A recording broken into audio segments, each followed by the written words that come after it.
এই যে সংবিধান নিয়ে দ্বন্দ্ব হচ্ছে, সংশোধন হবে না সংস্কার হবে, পুরা ফাইজলামিটা করে গেছে ডক্টর ইউনূস আর আলী রিয়াজ।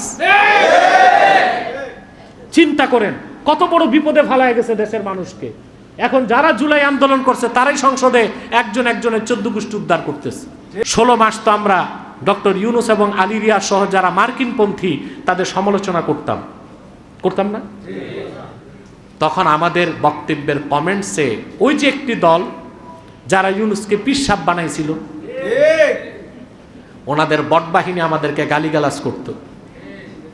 তা আপনারা দেখলেন তো, বিপদে ফেলছে তো তারা আপনাদেরকে। এমন পীর বানানোর দরকার কি ছিল? তাকে যদি পীরের মর্যাদা না দিতেন তাহলে তো ঐকমত্য কমিশনেই সমাধানগুলো হয়ে যেত। এই একটা দ্বন্দ্ব, সংশোধন আর সংস্কার, এটা যদি আন্দোলনের রূপ নেয় তাহলে কিন্তু মায়ের খাইতে কেউ কম খাইবেন না। পরাজিত পতিত শক্তি অপেক্ষায় আছে, সুযোগের অপেক্ষায়। সুযোগ যদি আপনারাই দেন, এমন ডলা দিবে মাটির সাথে মিশে যাবেন। একটা বিতর্ক চলতেছে সংসদে, সংবিধান সংশোধন হবে না সংস্কার হবে। খুব বিতর্ক চলতেছে না? আমি মনে করি এই বিতর্কটা এখন না করাই উচিত। কারণ বিধ্বস্ত একটা দেশ আপনারা পেয়েছেন, যার অর্থনীতি বিধ্বস্ত, পররাষ্ট্রনীতি ত্রুটিপূর্ণ, আইন কানুনের ঠিক ঠিকানা নাই, অসংখ্য মানুষ নির্যাতিত নিপীড়িত হয়েছে, বিচারের অপেক্ষায় কান্না করতেছে। এই মৌলিক কাজগুলো বাদ দিয়া সংশোধন হবে না সংস্কার হবে, এই বিতর্কে কেন গেলেন? যারা সংশোধন চায় তাদেরও সদিচ্ছা আছে, যারা সংস্কার চায় তাদেরও সদিচ্ছা আছে, কিন্তু কেউ সংবিধান পরিবর্তন তো চায় না। যারা সংস্কার চায় তারা বলতেছে সংবিধানের মূল ঠিক রেখে সংস্কার চাই। তাতে আমার মনে হয় সংশোধন করলেই সংস্কারের কাজটা হয়ে যায়।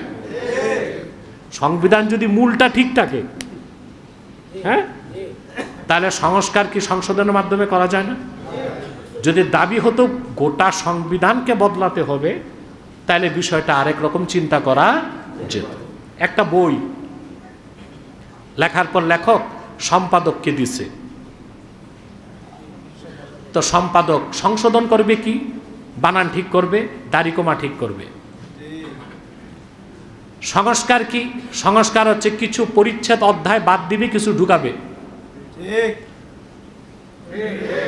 তো দেখা যায় দ্বন্দ্বটা খুব বেশি না, দ্বন্দ্বটা খুব বেশি না। যদি দাবি এটা হতো বিরোধী দলের যে আমরা সংস্কার না সংবিধানের মৌলিক পরিবর্তন চাই, তাহলে বিষয়টা ভিন্ন হতো, ঠিক কিনা?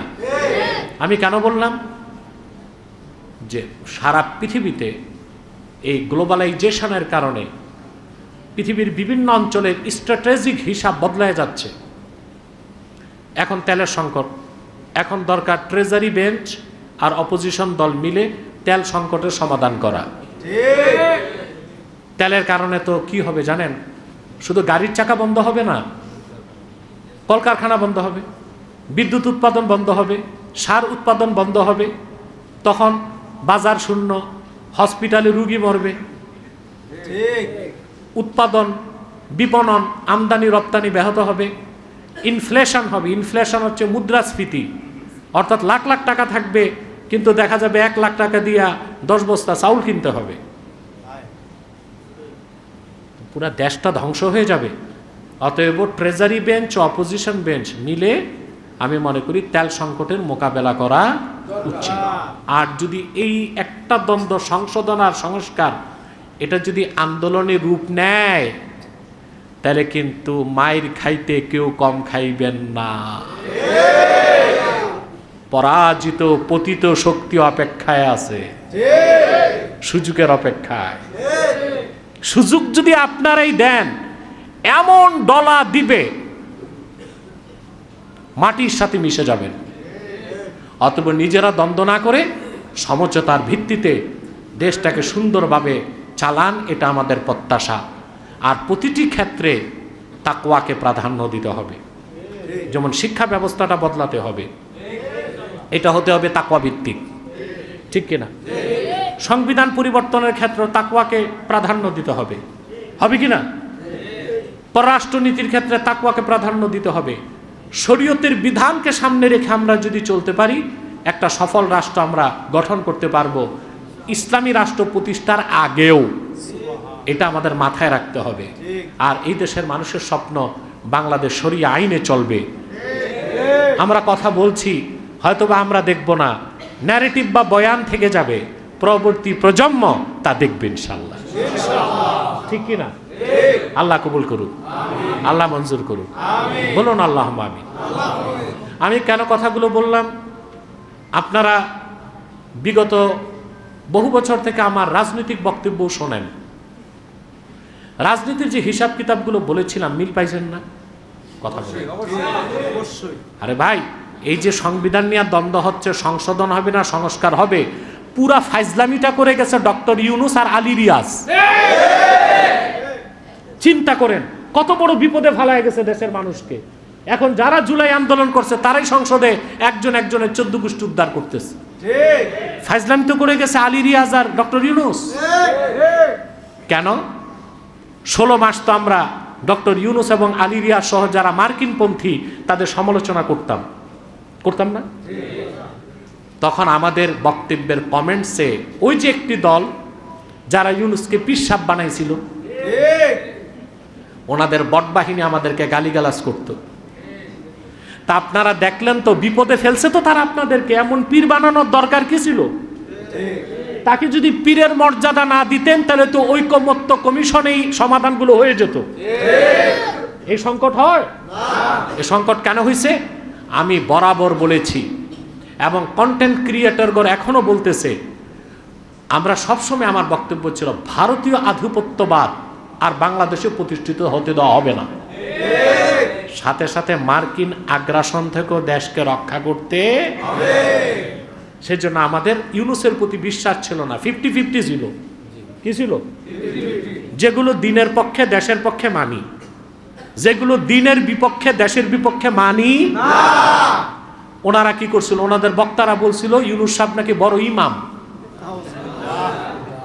সুদের কারিগররে বানাইছে কি ইমাম সাহেব বানাইছে। দেখেন নাই বক্তারা এগুলো করছে? বক্তারা নিরঙ্কুশ সমর্থন করছে আর চোখ রাঙ্গাইতো, এখন ইউনূস সাহেবের বিরোধিতা করবেন না বেটা, ইউনূসের তৈলমর্দন করছো, তারে চাটাচাটি করছো, তো সংসদে এখন মারামারি করো কেন? ঝামেলা তো সেই করে গেছে। আলী রিয়াজ হচ্ছে আমেরিকার এজেন্ট, আসিফ নজরুল আমেরিকার এজেন্ট। এমন এক রুগ্ন, অসুস্থ, ত্রুটিপূর্ণ জুলাই সনদ আমাদেরকে দিছে, এটার এখন সমাধানই হচ্ছে না। দুইটা গ্রুপ হয়ে গেছে সংসদে, ট্রেজারি বেঞ্চ বলে সংশোধন, বিরোধী দল বলে সংস্কার। এতে আমাদের দেশের ক্ষতি না? আরেকটা কথা বলে রাখি, এগুলো কেন আমেরিকা করছে? আমেরিকা কোনোদিন চায় নাই বাংলাদেশে একটা শক্তিশালী সরকার হোক। কেন? 2030 সালের মধ্যে বাংলাদেশকে যুদ্ধে জড়াতে হবে। কেন? ইন্দো প্যাসিফিক অঞ্চলে 2030 সালের মধ্যে চায়না তাইওয়ানকে ধরবে। চায়না যখন তাইওয়ানকে ধরবে, আমেরিকা এখানে হস্তক্ষেপ করবে। তখন ইন্দো প্যাসিফিক অঞ্চল দুই ভাগ হবে, একটা মার্কিন বলয় আর একটা চায়না বলয়। এখন যে যুদ্ধ হচ্ছে, যুদ্ধের মূল কারণটা কি জানেন? স্ট্রেট অফ হরমুজ প্রণালী। এটা দিয়ে পৃথিবীর 1/5 তেল আসে। স্ট্রেট অফ হরমুজ হচ্ছে 21 মাইল পাস। আর আমাদের ইন্দো প্যাসিফিক অঞ্চলে যে প্রণালী আছে মালাক্কা, এটা মাত্র 1.8 মাইল পাস, 2 মাইলের কম। 2 মাইলের কম। এখানে যদি যুদ্ধ হয়, মালাক্কা প্রণালী বন্ধ হয়ে যাবে, আমেরিকাও মরবে, চায়নাও মরবে, যুদ্ধে জড়াবে ভারত, সিঙ্গাপুর, যুদ্ধে জড়াবে বার্মা, আর পাটা পুতার ঘষা খাবে বাংলাদেশ। সেই তুফান আসতেছে। এখন না দরকার আমাদের সেই তুফান মোকাবেলা কিভাবে করব। আমাদের সিদ্ধান্ত নিতে হবে, আমরা কি মার্কিন বলয়ে যাব না চায়না বলয়ে যাব। মার্কিনীদের বলয়ে যাওয়া বিপজ্জনক, ওদের শত্রু নিরাপদ থাকে আর ওদের বন্ধু ধ্বংস হয়ে যায়। এটা ওদের পররাষ্ট্রমন্ত্রী হেনরি কিসিঞ্জার বলে গেছে যে আমাদের শত্রুরা আমাদের শত্রু, কিন্তু যে বন্ধু হয় তারা শত্রু লাগে না। এটা বলে গেছে আমেরিকার হেনরি কিসিঞ্জার। অতএব অবশ্যই আমাদের উচিত চায়না রাশিয়ার সাথে পররাষ্ট্রনীতিকে মজবুত করা, ভারতকেও শায়েস্তা করে ঠিক রাখা, মার্কিন আগ্রাসন থেকে দেশকে বাঁচানো। আপনারা আলী রিয়াজ আর ডক্টর ইউনূস যে সনদ করে দিয়ে গেছে, এটা নিয়ে মারামারি বাদ দেওয়া দরকার। সর্বোপরি ব্যক্তি জীবন, সমাজ জীবন, রাষ্ট্র জীবনের সকল ক্ষেত্রে আল্লাহকে ভয় করে চলব। ব্যক্তি জীবনও সফল হব, আখেরাতেও সফল হব। পারবো না ইনশাল্লাহ?